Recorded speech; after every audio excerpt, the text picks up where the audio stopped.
our dear Thomas Achan, chaplain, to lead us in prayer. Let's പ്രാർത്ഥിക്കാം. പിതാവിനും പുത്രനും പരിശുദ്ധനും സ്തുതി ആദ്യം മുന്നേക്കും തന്നെ. ആമേൻ. പരിശുദ്ധനായ ദൈവമേ, സ്വർഗസ്ഥ പിതാവേ, ഒരു പുതിയ ദിവസം, എ ബ്രാൻഡ് ന്യൂ ഡേ ദൈവം ഞങ്ങൾക്ക് ദാനമായി തന്നല്ലോ. അതിലുപരിയായി another Thursday in our life. എല്ലാ വ്യാഴാഴ്ചയും പുതിയ കാര്യങ്ങൾ കേൾക്കുവാൻ, പഠിക്കുവാൻ ദൈവം ഓരോ ദിവസവും നിയോഗിക്കുന്ന ഞങ്ങളുടെ ഡോക്ടേഴ്സിനായി, ലീഡേഴ്സിനായി നന്ദി.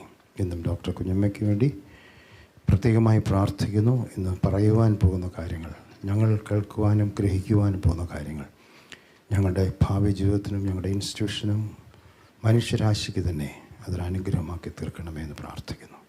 ആദ്യന്തം ഞങ്ങളുടെ സെഷൻസിനെ അനുഗ്രഹിച്ചാട്ടെ. ഞങ്ങളുടെ കർത്താവും ഞങ്ങളുടെ രക്ഷിതാവുമായ യേശു ക്രിസ്തുവിൻ്റെ വിലയേറിയ നാമത്തിൽ തന്നെ. ആമേൻ. Please be seated.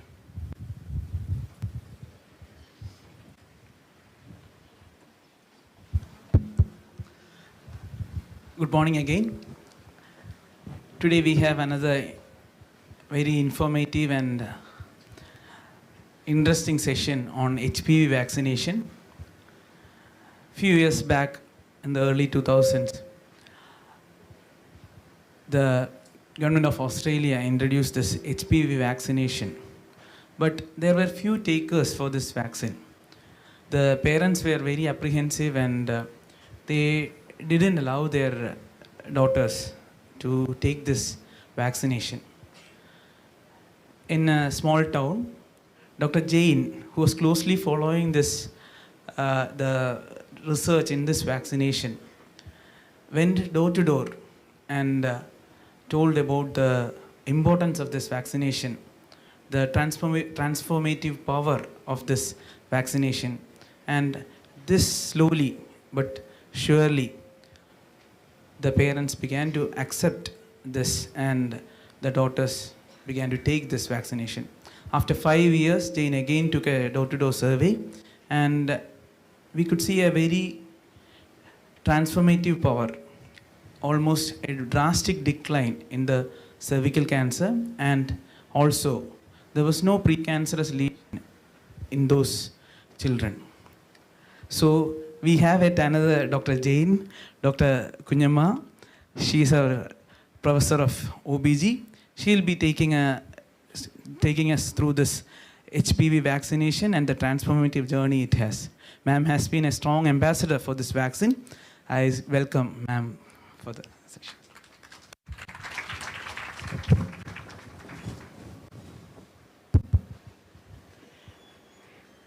Thank you, Dr. Abel, for your kind words. Respected colleagues, students, and each and every one of you gathered here, a very good morning to one and all. Before I start, I'll ask one question. How many of you have heard the maiden speech of Sudha Murthy in the Rajya Sabha 3 weeks back? Anyone? Nobody have listened to it? Okay, then I will explain. See, for her, the time given was only 5 minutes for to speak in the Rajya Sabha, Sudha Murthy. But during that time, she emphasized on 2 points. The first and foremost, she emphasized on the importance of giving HPV vaccination. She was telling that the prevalence of cancer cervix is so high, and the deaths due to cancer cervix is also very high, and the government is not taking any active part or role in preventing this. So she brought to the notice of the government that government should take necessary steps to provide this vaccine free of cost or even at an affordable cost. And she said one comment. See, the cancer cervix woman, when they die, husband can have another wife, but their children, they will never get another mom for them. That is the importance of preventing this cervical cancer and the death due to cervical cancer. Now I'll get into my topic. So just imagine 200 female passengers are crashing every day in India. Can you imagine that? But the same number of deaths occur per day in India due to cervical cancer. That means 200 women die daily due to cervical cancer, and none of us are spared of it. See, just before going into the topic as such, just look into the challenges associated with cervical cancer. Parents would never want to see their children suffering from social or economical impact of cervical cancer. And there will be a social discrimination from neighbors, community, close friends and husband, while majority of victims devalue themselves because of bad smell of vaginal discharge, isolation, rejection by others, and prolonged cancer hospitalization. Secondly, they will definitely lose the feeling of sexual functioning that will be affected. And the treatment negatively affects the body image in terms of hair loss, feeling disfigured, cannot regain physical strength, decreased attractiveness of their body, and feeling old. And also there will be loss of femininity or womanhood due to infertility problems. And they lose confidence as well. So what a corporate HR can do for employee welfare? I don't know whether HR people are here. What should be the, thank you, sir. What should be the role of HR? They have to conduct awareness sessions for parents on HPV preventable cancers and diseases. As Abel has rightly pointed out, most of the parents are not happy to give a vaccination to prevent sexually transmitted infection, because they feel that by this they're encouraging their daughter to have an early sex and a risky sex. That's the problem. Then some other people, they feel that if the disease is occurring at a middle age, why should our children be vaccinated at an early age? These are the questions that will come from the parents' side.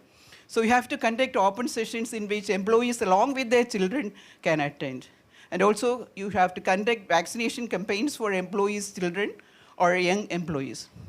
And guide parents on burden of disease and its preventive measures like vaccination, screening, and awareness of HPV-related cancers and diseases.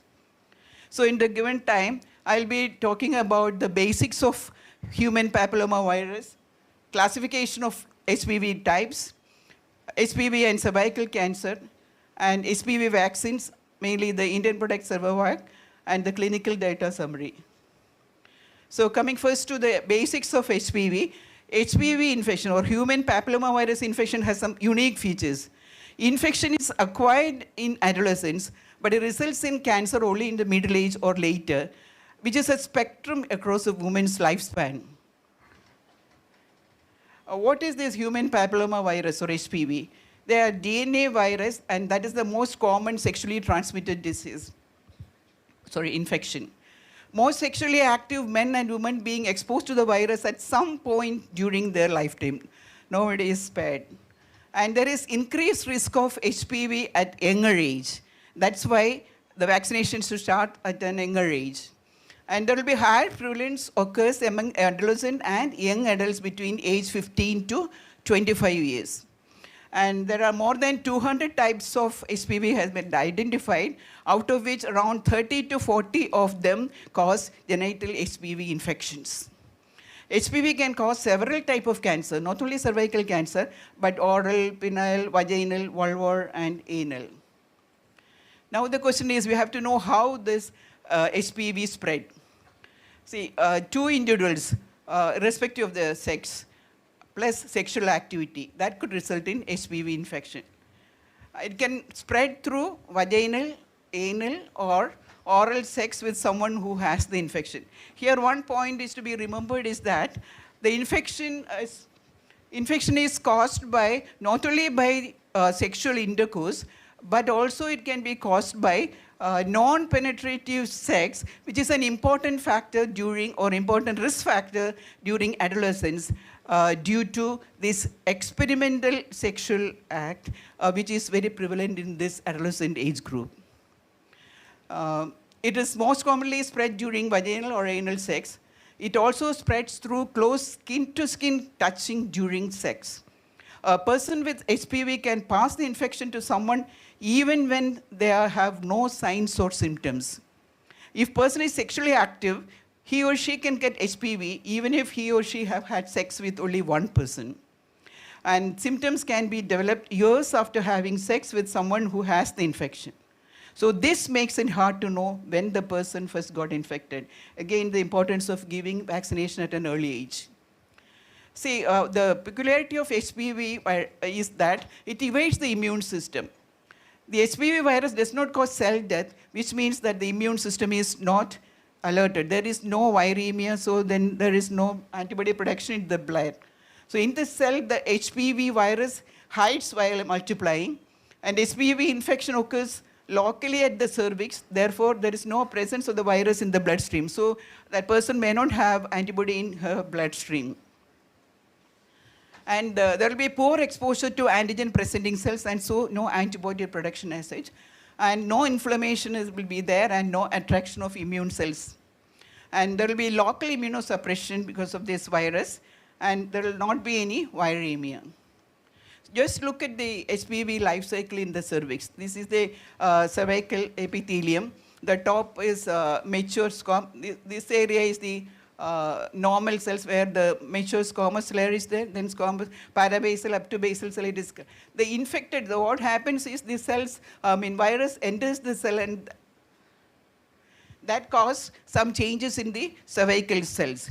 Usually, these infected cells, they are recognized and controlled by the immune system. So in about 90% of women or person who acquired this infection, that will disappear. From them, this will go away within 2 years. But the rest of the 10%, this infected cells will remain there and continue to grow, eventually forming precancerous cells. And if that's precancerous area is left untreated, that will progress to cervical cancer. That is the cause of the disease.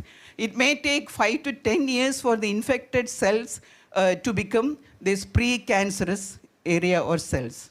That's the cause of it.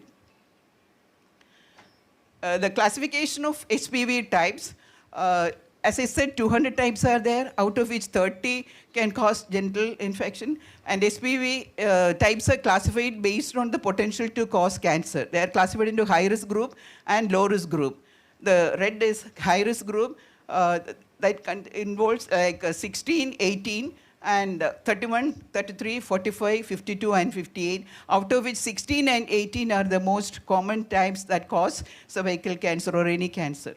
That cause high or low-grade cervical lesions and cancers of cervix, anal, vaginal, vulvar, penile, and oropharyngeal.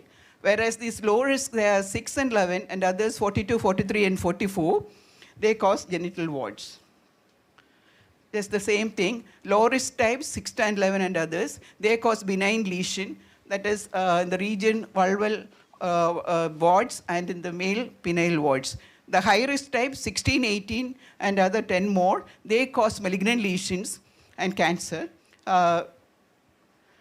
So these are the classification, high risk and low risk. High risk oncogenic type of 30, 12 types are classified as oncogenic by WHO. 16, 18, and 10, 31, 35 like that. Globally, types 16 and 18 together account for 71% of cervical cancers. In India, it accounts for 83.32% of cases of cervical cancer. That's why, because of the high incidence, Sudhamurthy also is trying to get this vaccination for all. And also, other oncogenic HPV types in descending order. It includes 45, 31, 33, and it goes like that. The incidence is less. And the low risk types, they cause benign genital warts or lesions. 90% of genital warts are due to HPV type 6 and 11. Other low risk types include 42, 43, and 44. Same thing, HPV is a necessary cause of cervical cancer in 99.7%. That's why this cancer cervix can be prevented if you take care of it. The cancer causing types already mentioned, HPV 16 and 18, 83.2% of cervical cancer in India is due to that. And non-cancer causing types, HPV 6 and 11, 90% of anogenital warts. It's according to WHO's. Now, coming to HPV and cervical cancer, let us see who are all at risk. Nearly everyone gets contracted with HPV at some point in their lives. Over 51 crore women aged 15 years or more are at risk of cervical cancer in India. Cervical cancer ranks as second leading cause of female cancer in India and fourth most common cancer for women worldwide. And cervical cancer is the second most common female cancer in women aged 15 to 44 years in India. See, if you look at this picture, see, 51.15 crore women are at risk for cervical cancer from the age of 15 and more. It contributes to about 17% of global incidence. And the annual number of cervical cancer cases, it comes to about 1,23,907 cases annually. It also contributes 21% of the whole global incidence. And the annual death due to cervical cancer is 77,348 annually. That contributes to 23% of global death. Just a word, everybody knows that what is cervical cancer? You know, cervix is the lower part of the uterus, upper part is the body, and the lower part is the cervix. And the cervical cancer is the cancer that begins on the cervix, which is the mouth of the uterus, here. Yes, this is that cervix. Here, it is shown like this. This is the normal cervix. As I said earlier, if the infected cells remain and grow, and they eventually become precancerous cells and precancerous area, and then later it progresses to cancer cervix, like that, early stage, later stage, like that. This is the end-on view. The cervix here, it starts as a small lesion, then it progresses to frank malignancy and advanced malignancy, like that. So that's why this can be detected early, this can be prevented early.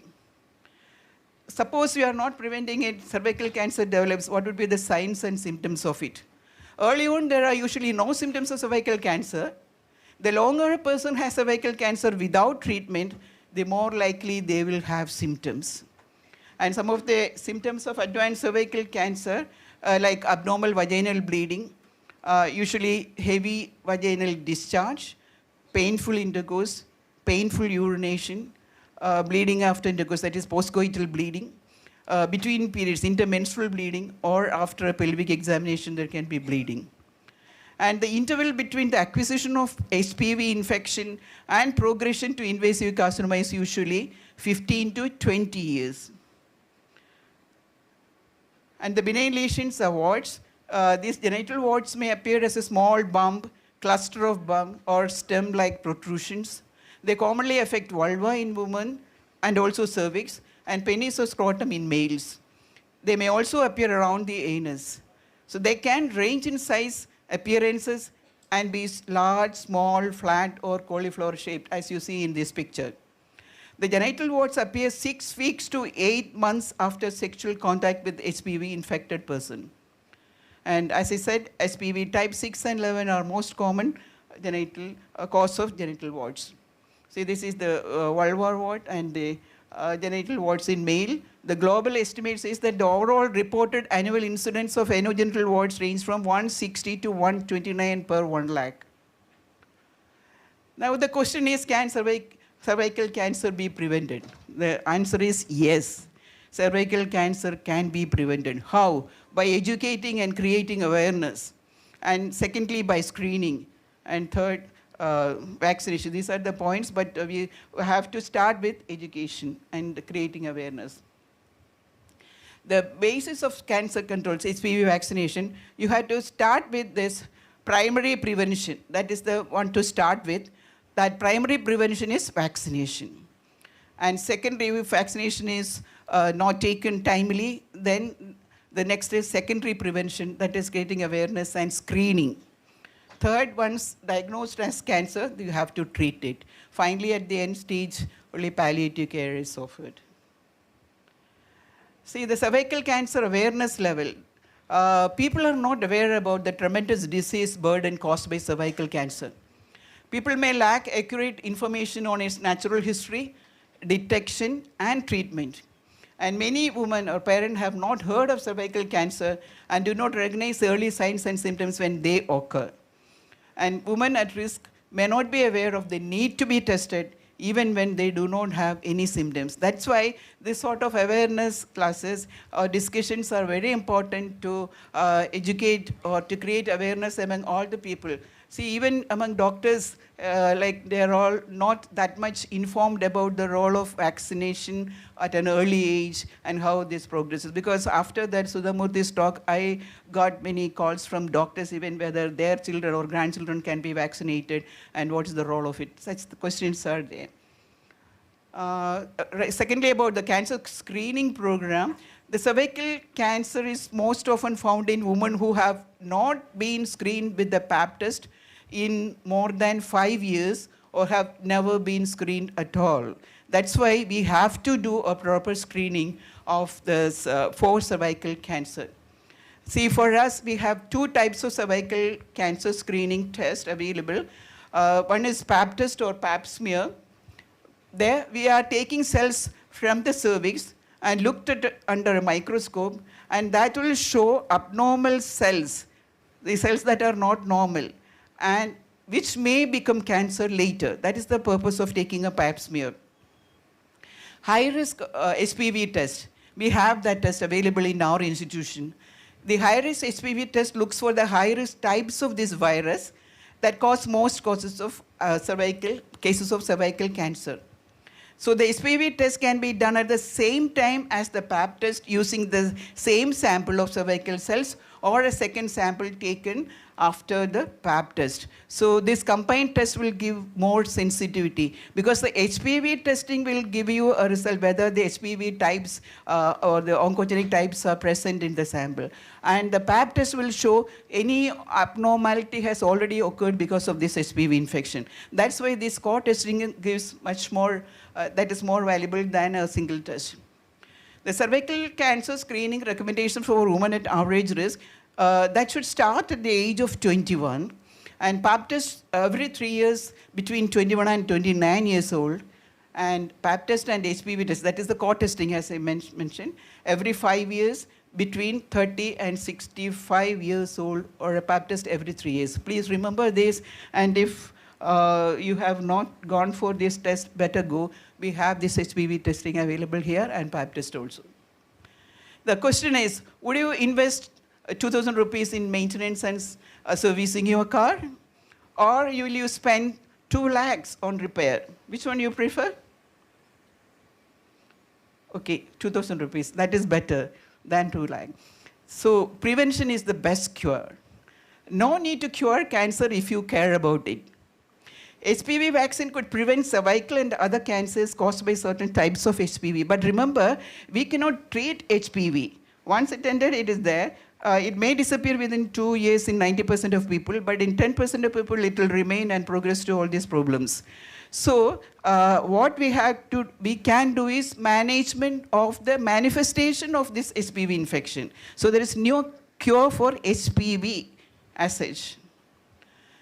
Regarding this vaccination, HPV vaccines are highly effective at preventing the infection of susceptible women with the HPV types covered by the vaccine. See, some vaccines are bivalent, that will cover only 16 and 18, and some are quadrivalent, 6, 11, 16, and 18, and now monovalent vaccine is also available covering 9 types. So depending on that, that will prevent the infection caused by the specific type of HPV. And HPV vaccine should be given to females before they reach an age when the risk of HPV infection increases. That's why this vaccination should start at the age of 9. And those people are at subsequent risk of cervical cancer. HPV vaccine should be ideally given from the age of 9 to 26 years for girls as per the recommendation. And HPV vaccine is given as 2 doses or 3 doses. That depends on the age of recipient or a period of 6 months. Why do we need high antibody levels? As I mentioned earlier, this HPV virus evades immune system, so there will not be any antibody in the blood. So we have to give from exogenous source. This vaccination that induces high level of antibodies in the blood. So the data shows that vaccine-induced antibodies in the blood can reach to the site of infection. And if there is higher antibody levels in the blood, that means higher antibody levels at the site of infection. And these antibodies neutralize the virus as well as prevent the entry, further entry of this virus. Now we have in India the first indigenous quadrivalent HPV vaccine, Servavac. Serum Institute of India has produced it. If you look at the real world data, again, Abel was mentioning about that. New England Journal in 2020, they published the data that risk of cervical cancer who were vaccinated before the age of 17 was 88% lower than unvaccinated women. And the Lancet also almost same, 87% reduction in cervical cancer for age 12 to 13 years compared to unvaccinated group. Also the anal cancer, there is significant reduction in the incidence of anal cancer as well.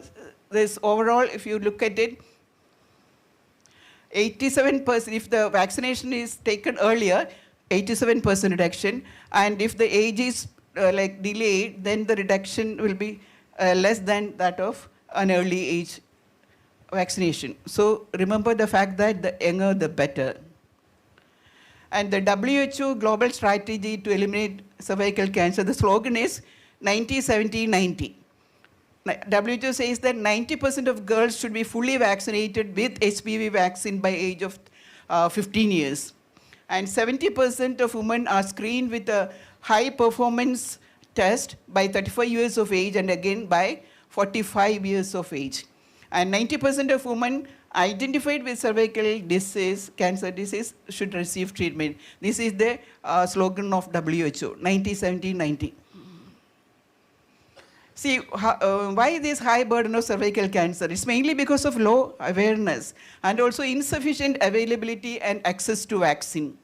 And screening and vaccine reluctance. People are not willing for screening because it is asymptomatic in the earlier stage, so they are not willing to go for screening. And also they are reluctant to accept vaccine, as I said earlier. Even parents are not happy to give this vaccine because this vaccine is given to prevent STIs, sexually transmitted infection. That sort of a feeling is there everywhere that like they are giving permission to have early sex. So the Serum Institute's goal was to develop a quadrivalent vaccine which is active against 6, 11, 16 and 18. Is to produce effective, safe and affordable vaccine for reach out immunization program or private market, thereby reducing the local and global burden of cervical cancer. And also to supply life-saving vaccines cost effectively, and that is supported by huge manufacturing capacities. Now coming to the immunogenicity summary, there will be a robust immune response is there after vaccination. WHO, International Agency for Research on Cancer Study in India, has shown that even 2 to 4-fold higher antibody titers correlate well with the high vaccine efficacy observed with single dose at 10 years. And more than 1,000-fold rise observed with Servavac. And it reassures long-term protection against all HPV types, 6, 11, 16, and 18. So the overall summary, Servavac has demonstrated a robust antibody response, and 100% seroconversion was reported across all 4 vaccine types. And adverse effects reported were predominantly mild to moderate intensity and recovered completely. No vaccine-related serious side effects reported. And overall incidence of adverse effects with Servavac is within acceptable limits and in line with the product label of Gardasil. Now coming to indication and posology or dose, it's available as a suspension for injection. It's a vaccine, recombinant one. Each dose is 0.5 ml. Indication, as I mentioned, indicated in girls and women, boys and men, 9 through 26 years of age for prevention of disease caused by HPV type 6, 11, 16 and 18. So the age, when should we start this vaccination? 9 to 11, 14 years is the ideal time. And then the immunization schedule is 2 doses, 0 and 6 months. And from 15 years to 26 years, they need 3 doses, 0, 2 and 6 months. And the method of administration, it should be given intramuscularly in the deltoid region, should never under any circumstance be administered intravascularly or intradermally or subcutaneously. And if not open, shelf life is 36 months for each vial. Once open, the precaution is that multi-dose vial should be used as soon as possible and within 6 hours if it can be kept at 2 to 8 degrees. All open multi-dose vials of Cervarix should be discarded at the end of immunization session or within 6 hours, whichever comes first. Let us look at the HPV vaccines licensed in India. That is Gardasil from MSD, Cervarix, can't see Gardasil, Cervarix, Gardasil 9, and Cervavac. And these are all prophylactic vaccines consisting of virus-like particles containing L1 capsid proteins. The antigens, this MSD Gardasil is quadrivalent against 6, 11, 16, and 18. Cervarix is against 16 and 18.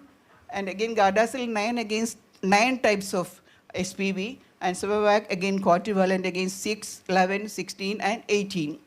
The antigen expression system is yeast for all except Cervarix. And it's licensed in India for females only. This Gardasil and Cervarix is licensed in India only for females, whereas Gardasil 9 and Cervavac is licensed in India for female and male. And coming to the vaccination schedule, already mentioned, girls 9 to 14 years, 2 dose, 0 and 6 months. And women older than 14, that means 15 years to 26 years, it is 3 dose, 0, 2 and 6 months interval. Same way, Cervarix, for 5 to 13 months, the second dose can be given within a 13 months period. 15 to 45 years, up to 45 years they advise, there are 3 dose, 0, 1 and 6 months. MSD also same, and Cervavac, girls and boys 9 to 14 same way, 0 and 6 months, 15 to 26, 0, 2 and 6 months. That's the dose schedule. So this publication from the Lancet Oncology, that is in October 22, they also says that in a promising advance in its fight against cervical cancer, India has recently launched this Cerva vaccine. So it's a quadrivalent vaccine. That's the first indigenously developed and manufactured vaccine. It's a sterile suspension for intramuscular administration and prepared from highly purified virus-like particles of the recombinant major capsid. HPV vaccination elicits neutralizing antibodies in sera and cervicovaginal secretions and protects uninfected individuals from persistent anogenital infection and associated diseases caused by the vaccine targeted HPV types. So after the efforts of more than 10 years in R&D and animal studies and clinical trials, Cervavac was licensed by NRA in July 2022. So the sustainable, it is high volume, high quality, cost-effective HPV vaccine, gender neutral, and world-class manufacturing facilities, and it assures supply as well. Price, Cervavac for 2 dose while available in interim launch period in selected cities. It was 1 dose would be available in few months. 2 dose vial is priced 4,000 rupees, so 2,000 rupees per dose. And doctors landing price for 2 dose vial 3,200 all inclusive, that is 1,600 per dose. Okay, thank you. Any questions?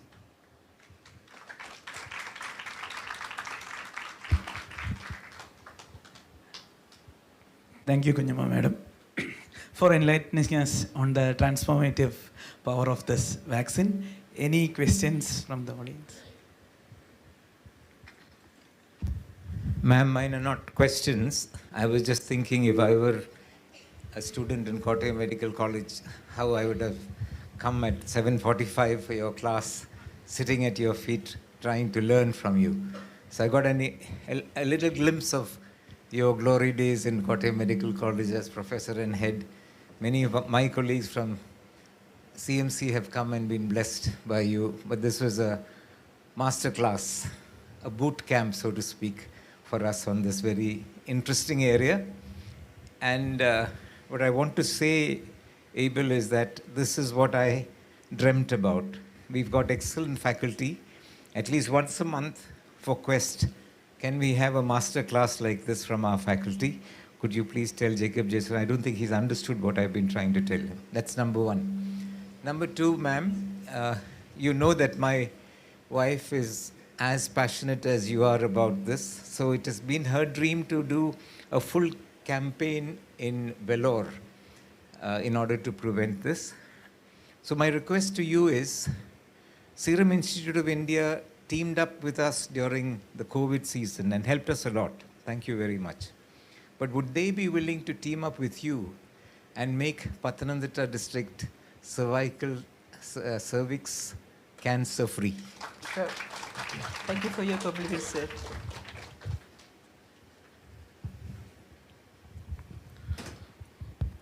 Thank you, ma'am, for the wonderful presentation. Just a comment and a question.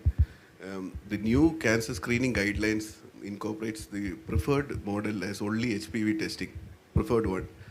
That from 2020 they have started that HPV alone can be every 5 years can be the one question I would like to ask you, madam, is the four strains we address in vaccine, does it prevent cross-infectivity against the other strains?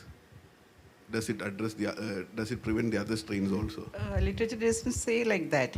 And regarding the first comment, HPV testing alone. Why? Because it came recently. So the people we are dealing with now, they are in the middle age group. We don't know whether they have this HPV oncogenic types. That's why HPV test. So HPV, if already infected, they were infected with HPV, the cells might have undergone this transformation to a precancerous stage. So if you do a combined test, the advantage is that by HPV testing, you can identify the types, and also by PAP test, we are getting whether there is any adverse effect of that HPV infection, like abnormal cells, which may progress to cancer. That's the advantage of doing both. So now what we do is, like, sometimes I do co-testing if they are affordable. Otherwise, I'll stop with HPV testing alone, depending on the situation, individualize and do. I think we have to do HPV test for all. Yeah. High risk test for In all. Indian- Since we have it here, it's only costing 3,000 rupees. We will get the result within 4 hours. Yeah. Indian scenario, HPV testing may be costly. Costly. Yeah, that's the thing. In a believer's scenario, I think we can. Yeah. At least 50% of the people can be Thank you. screened. Because you said that it takes a while for us to manifest the infection. Yeah. Is there any marker that will tell us that that this infection is brewing within us? For 5 to 15 years. See, this HPV infection, that infected cells remain there and continue to grow, and later they will transform to a But will precancerous area. Will the testing show up right at the beginning? Yeah. HPV, if it is positive, then you have to look for further testing like colposcopy and directed biopsy like that to see whether there any abnormality more than that, like ask us different types of abnormal cells, precancerous, CAN 1, 2, 3, like that. Any of such condition has already occurred. Any questions from the student side?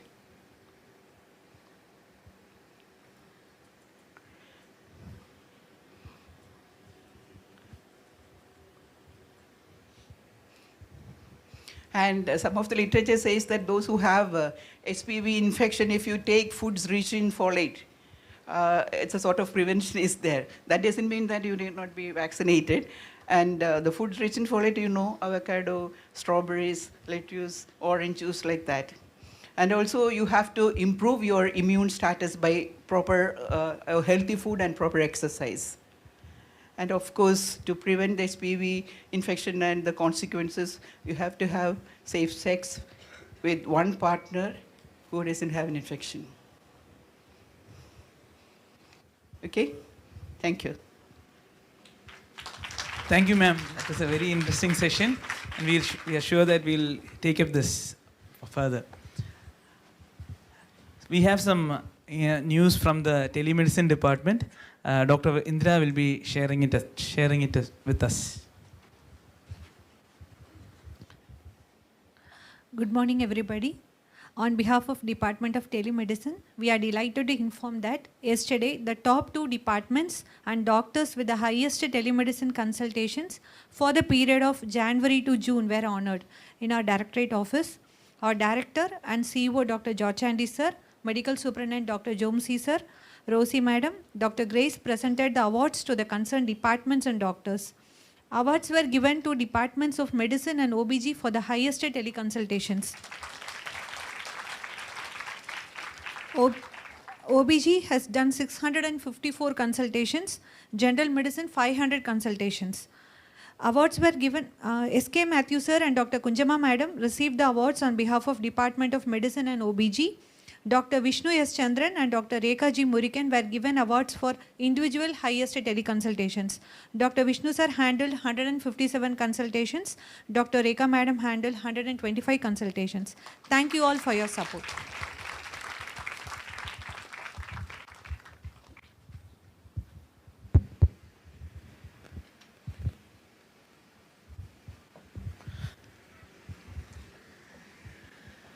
Thank you all for coming. So we'll have a next session on Thursday. Hope to see you all. Thank you.